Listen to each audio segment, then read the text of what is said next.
Всем привет, добрый день. Good day, ladies and gentlemen. Let me introduce Maxim. Maxim is the head of a networks operations center, and he's the good network engineer and the best computer network guy I know in the area. And this is Misha. He is our chief information officer.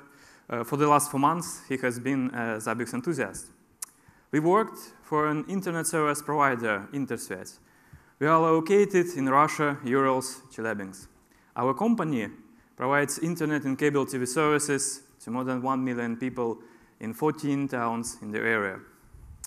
And it's worth noting that Intersvyaz is not just an internet service provider, but it's an IT company. Most of its services, from network traffic processors to call center, mobile application, machine learning, is done by own IT resources. By now, there are 75 people in IT department who work in our company. We have quite strong network services and development skills. Misha, it's good you haven't left yet. We need to talk.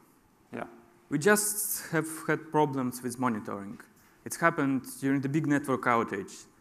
We spent several hours fixing the monitoring. I need some help. We need to get this working. Sure, but first let's think our understanding about the monitoring. As far as I remember, we've migrated from Nagios about 8 years ago. And by now we have 6 powerful Zabbix servers and a dozen proxies. Is it correct? Yes, it's almost correct. There are 15 proxies, some of which are virtual machines. But at the time we need it, they cannot handle the load. I wonder if we can get rid of some services, just too many of them. And we must have monitoring online under any conditions. Certainly, we should have monitoring capacity for future growth. Yeah, sounds not easy. So what's the problem? What have you already figured out? It's MySQL database. The database constantly busy saving new data. And when lots of events happening at once, it degrades for several hours. Okay, I understand. Well, actually, MySQL is an OLTP database, which isn't the right place to keep history and trends of our size. Let's try to find out what we can do about it. Sure. A few days later, we find out that out of 240 gigs in our MySQL database, 239.1 is used for history and trends, and less than the gig for the rest. We already have more than a year of successful big data cluster running on ClickHouse, which keeps data 1,000 times bigger in size. So we know what to do. On our summer codecamp, Misha created ClickHouse model as well as a front-end integration. By that time, Zabbix already had Elasticsearch support for the same purposes of offloading history. We decided to compare them. Yeah. For testing, we used curl and the batches of 1,000 rows, just as Zabbix history syncer does.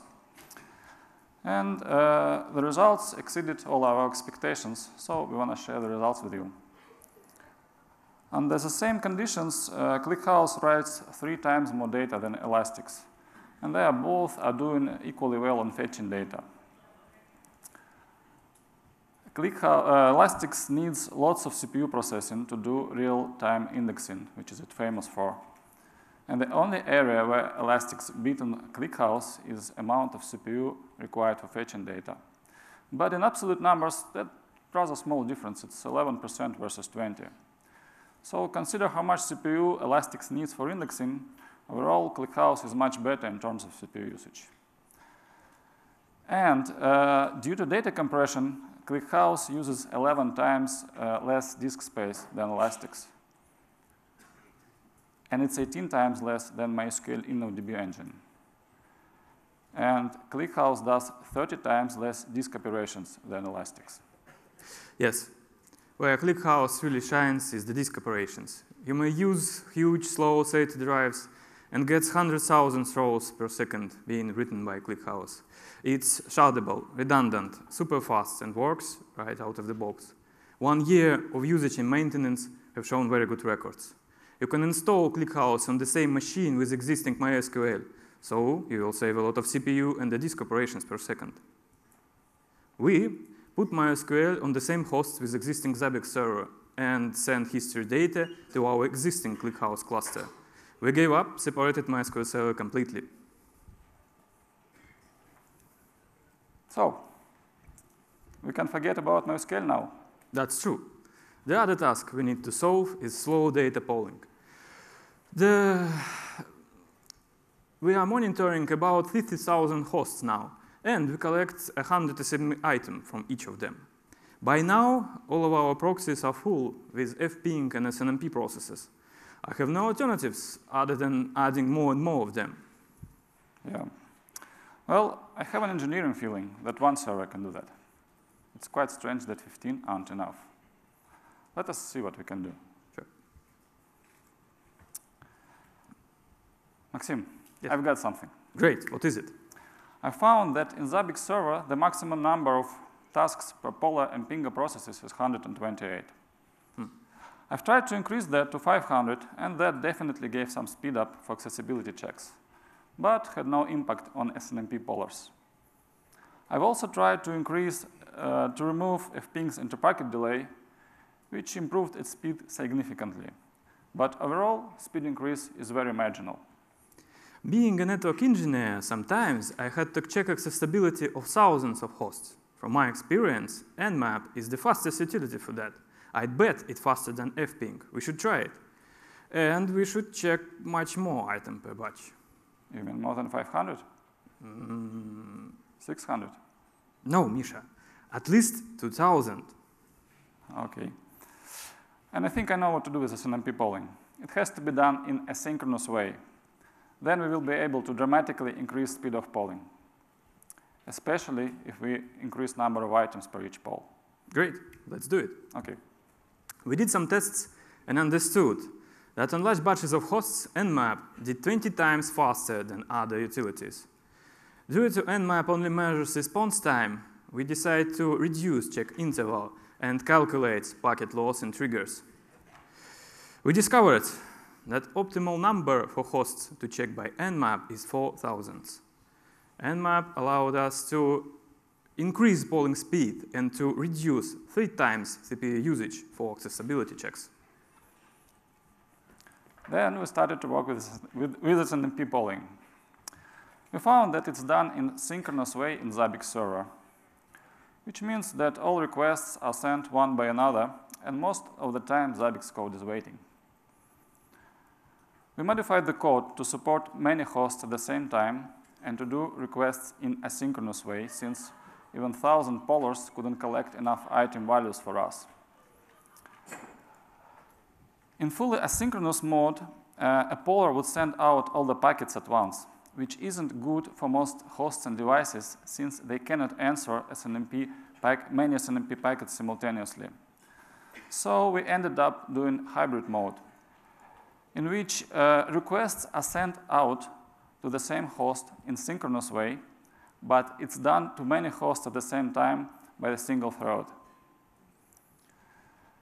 We found that the ideal batch size for SNMP is 8,000 items. And this modification allowed us to increase SNMP polling speed 200 times. After these changes, we were able not only to get rid of proxies, but also to reduce polling speed from 120 seconds to 10 seconds. The monitoring became more precise. The time of reaction decreased several times. Maxim? Yes. Yeah. You want to say something? No. OK. I think that we are ready to put the new server to production by now. Wow. I need one of the 6 powerful servers and someone to help. OK. We'll prepare a server and plan a maintenance for the next night shift. Finally, we can go beyond the 5K and VPS system. Misha, we spent several hours updating the monitoring, and then another couple of hours to put it back again. Try to guess what speed we have got. We should got at least 20K, no less. No, Misha. We're still there where we started. OK. Max, be an optimist. We will find out. We have no other way. To find out what was happened, we start to analyze data flow in Zabbix. Nice picture, right? Let me get step by step to make it clear. There are pingers, pollers, trappers, processes responsible for data collections. Collected data is sent to a preprocessor manager as requests, where it's stored in local queue. Then preprocessor manager sends data to its workers, which does preprocessing instructions and return data as responses via same socket. Then preprocessor manager calculates triggers if needed and hands data to the history cache. Data from history cache are processed by history syncers and sent to the history storage, ClickHouse in our case. So the process is quite complicated, and there are lots of threads responsible for data processing at all those steps. So we discovered that this was happening. All the polling threads will keep waiting and doing nothing because of locking. To get next batch of items, a polling thread is doing a configuration lock while others are waiting. To avoid interlocking, we split each queue into 4 parts, and under the safe conditions, permitted pollers to lock their parts independently. That's increased polling speed, but then preprocessor manager started to queue items at speeds above 40K in VPS. It was happening due to it uses the same socket for data requests and responses. And when it's too many requests are coming, it can only queue them, exhausting all the memory, and bringing Zabbix server down. So we added second socket dedicated for worker responses. In such way, preprocessor manager can decide what task to do, either process requests from data pollers or responses from workers. This is a stability feature which is used for high loads. And it allows preprocessor manager to limit new data polling until queue becomes reasonable in size. And right after that, one preprocessor manager wasn't enough. So we did 4 of them with 4 sets of workers and sockets. Then we removed other bottleneck, log file rotation in worker processes, and we have found other lockings at speed exceeding 130K in VPS, but decided it was enough. After these changes, we're getting up to 130K in VPS on the test system, and finally run new version of Zabbix server in production. To make updating easy and to have a better compatibility, we used only following changes: nmap accessibility checks, asynchronous SNMP polling, the preprocessor manager with 2 sockets, and no log rotation in workers. We also simplified item configurations and removed most of the macroses, as handling a macros in items were leading to additional configuration logs. All these changes were enough to have a fast and stable production system that was exceeding all our needs. We also understood that for Zabbix server it's much more important to have a faster core CPU rather than lots of cores. Misha, we've done lots of changes and improved lots of the things, but my team still complains that system is slow. No way. We cross-check everything, and lots of measurements and tests shows that system can instantly handle even full network outages. Yes, but we check logs, system loads, database records, I don't know, htop, iostat, and other diagnostic utilities.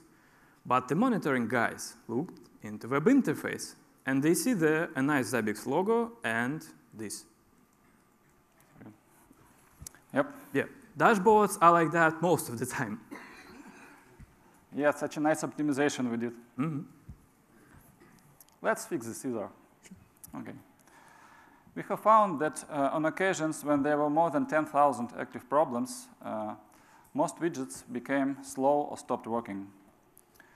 We saw very extensive CPU usage by PHP FPM. Also, the database was quite slow, adding new events and updating problems. To address user interface speed, we created so-called fast version of widgets, which work with Zabbix server directly via Trapper interface. We added new message to retrieve the list of existing problems, which is kept and updated in Zabbix server memory during problem handling. we've got exciting results. We did measurements how much time problems by severity widget needs for fast and normal versions. Normally, it takes about 2 seconds for it to be built. And under average outages, that increases to a minute or so. And when there are more than 15,000 hosts are down, that's much more than 5 minutes. And under any circumstances, the fast version of the widget needs less than 1/10 of a second.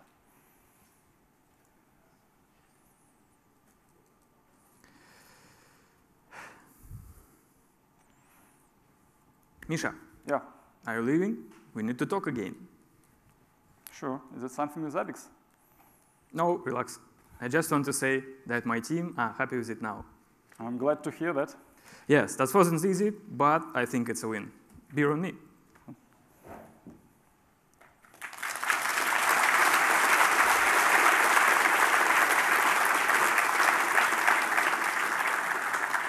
Let us do a short recap.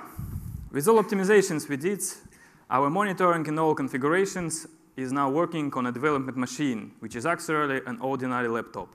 It includes Zabbix server, MySQL, frontend, ClickHouse working on the same machine. There are no proxies involved, and system shows stable 5K and VPS results. And instead of a big machine, we used a single CPU server with fast core, 32 gigs of memory, add NVMe drive for fast MySQL sync, and the only reason we are running to server in our setup is for redundancy. And now we would like to answer some questions, which certainly are. And the first one is, what is the size of our monitoring? Here it is.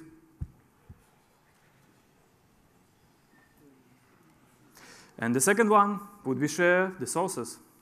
Sure. Here are the links, as well as our contacts. And we're expecting to release the modified sources for Zabbix version 4 in a week or so. Thank you very much. Thank you. Thank you.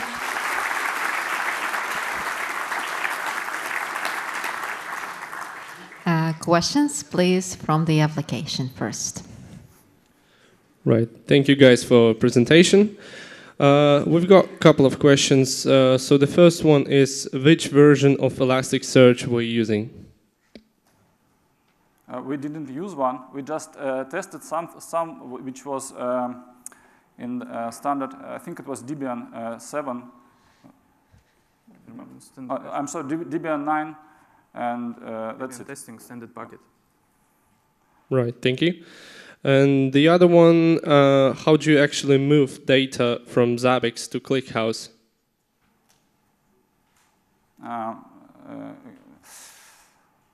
I'm not sure I quite get the question. History data.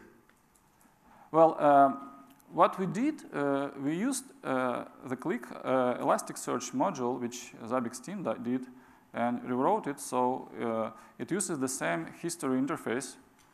And we also modified the front end, so the ClickHouse integration is actually full. So users can see graphs and, well, whatever that data there is. Syncing the history data from MySQL database to the ClickHouse was just a wrote script. Let us. What is the question? How we moved data from MySQL to ClickHouse, or how we do that in real time? In real time, yeah. How we upload it? Yeah, the actual movement from MySQL to the ClickHouse. Well, it's quite simple. You use MySQL dump to dump it as CSV, and ClickHouse client supports upload as CSV. And if you try it, you will be surprised how fast it is. It's just unbelievable. I think that all this our 200 gigs, it took like an hour or so to do. And it's much more to do MySQL dump than upload to ClickHouse. Right, thank you. Mm-hmm. Yeah, please go ahead. The other question is, how exactly Nmap integration was done technically? We modified ICMP library. We did some trick that if a check has a CMP count set to 1, then nmap is used. And if it's more than 1, I'm sorry, packet count, yeah? Because an nmap can only send 1 packet. Well, we don't know how many packets it sends, but if user specify that it wants to send 1 packet as a check, then we use nmap. Otherwise, it's fping. Right, thank you. One more from the application, and then we will give the word to the audience. Right, let me see what is the best one. Right, here's another one. How many of the performance improving changes, like using 2 sockets, are in upstream Zabbix code by now, if there are any? I'm not sure what the question is.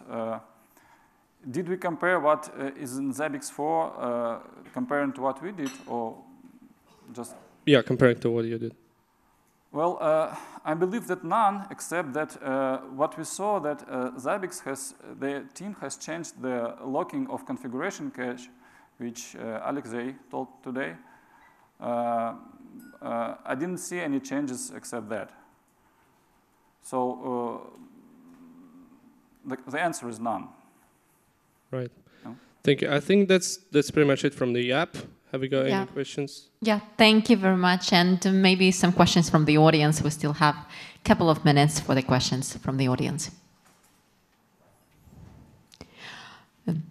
I see no question. Then Maxim, Mikhail, thank you very much once again. Thank you.